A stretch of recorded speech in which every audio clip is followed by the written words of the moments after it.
Just a couple days ago, I got a message from myself, and I was very confused. And it says, "Free message. Your bill is paid for March. Thanks. Here's a little gift for you." And then it has a link. There's no way in hell I'm touching that link. History is riddled with unexplained events. You can turn back now, or learn the stuff they don't want you to know.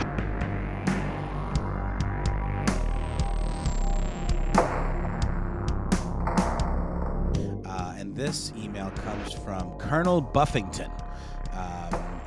Colonel Buffington goes on to say, "Hello again, friends," because the Colonel has written to us several times in the past. Feel free to use my name as Colonel Buffington if needed, because that's the way I hear this email being read in my mind.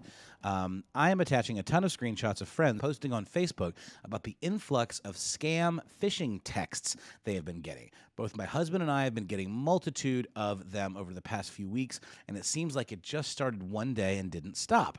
We thought maybe our numbers had been sold somewhere, but then we started talking to friends and seeing other friends post about it on Facebook with others agreeing. It's kind of a concerning trend, and we wonder if maybe some big company got hacked or something, which is causing the influx of texts. I get one or two every other day when I never got any before. I've also seen it posted in some of my wider spread Facebook groups, so this has to be widespread. Wondering if any of you have experienced this or have any theories on what could be happening. See screenshots attached. And then the Colonel attached several screenshots of these conversations with people in various Facebook groups just kind of remarking on how out of control this has gotten. And honestly, I don't have a ton of incredibly, laser-focused theories on where this is coming from.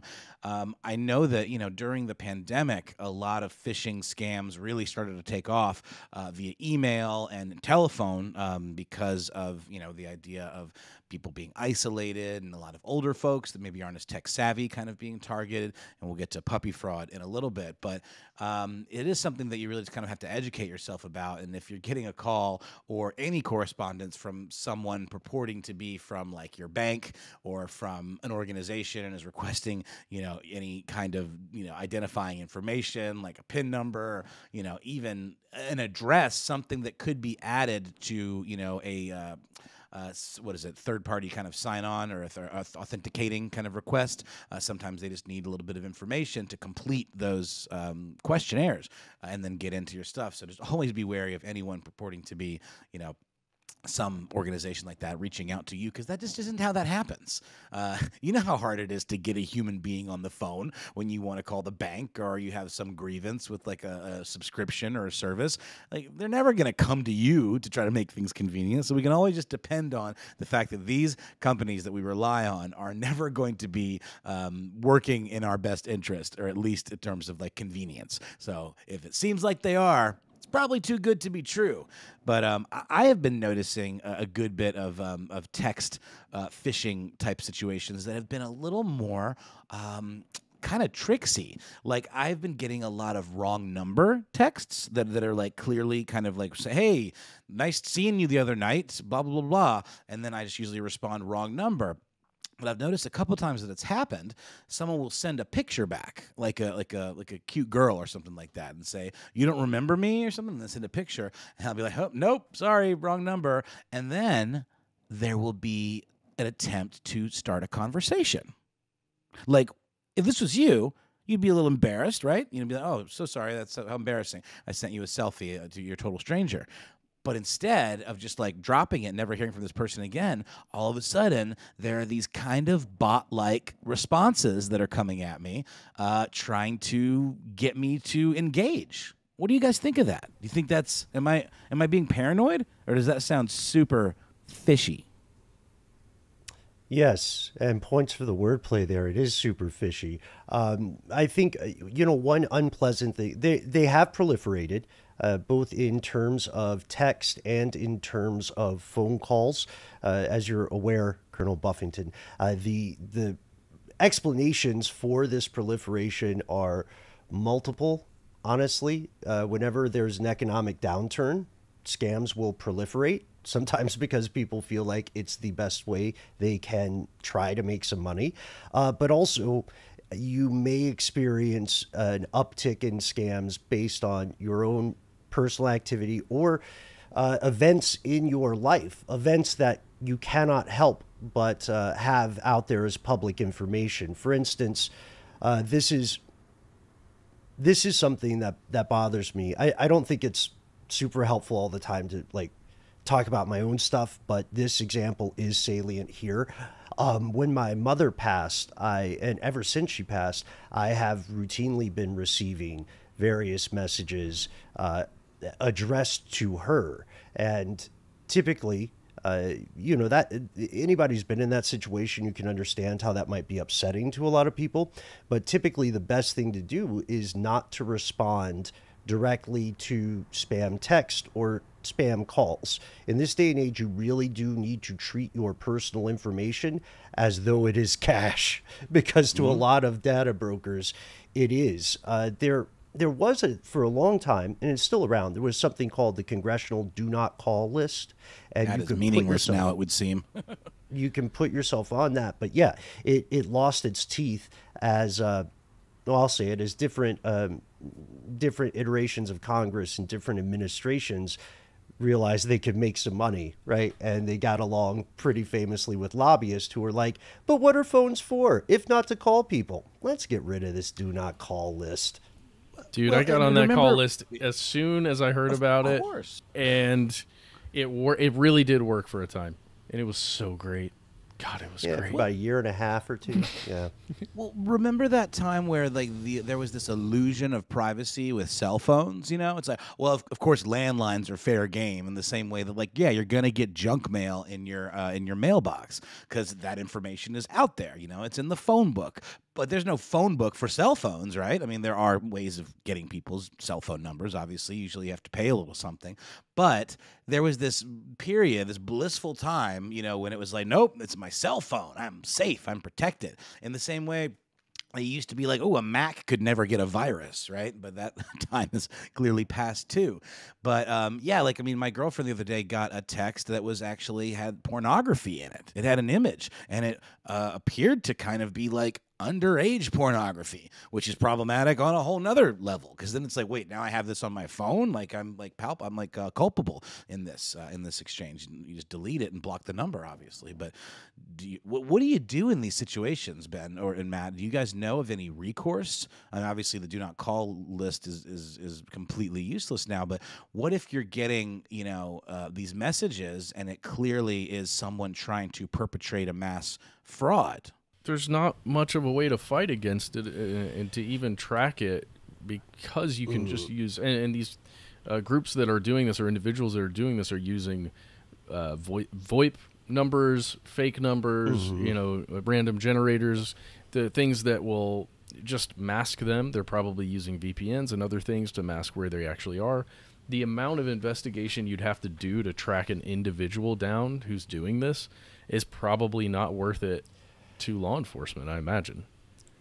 Right. Yeah, you can block individual numbers, but to your point, Matt, you are playing a game of whack-a-mole at that juncture.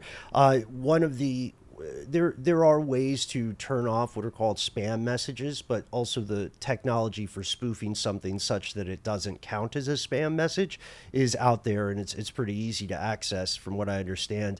I would say, it depends on how much time you have, what your idea of fun is, and what you consider your level of pettiness to be. There are great ways to troll the trollers. It's like if you look at the old scams that were coming out of Nigeria, there was one guy, I think he had a whole website of just examples of him stringing scammers along via email, where he'd say, okay, well, prove to me who you are, get a picture, and then he would get them to do crazy stuff like get tattoos or read Harry Potter or something like that. So you can troll people back. I am all about the culture jamming, so you can, again, it's all a matter of how much fun you want to have with this, but we can't legally advise you to do stuff. The only thing we can legally say, the best thing to do, is to ignore it And perhaps also, especially with your loved ones, if they're not super tech savvy, to make sure that they do not participate or engage with those accounts. And it can be tricky, because people are attached to our phones. It's rare for people to memorize a phone number nowadays, right? When I said that, everybody listening just remembered like the last couple numbers they actually know. It's the last ones before cell phones, maybe a family member's phone number, maybe weirdly enough an ex's phone number or something like that. But because we don't know these numbers, because we rely on this technology to have that memory function that our brain used to have, we can easily get befuddled. We can get taken in, especially if someone sounds like they know you. Like the three of us meet a ton of people, and I'm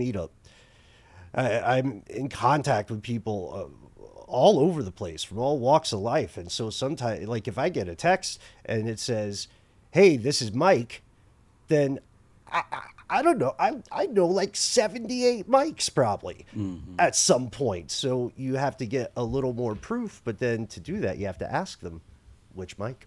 That's right.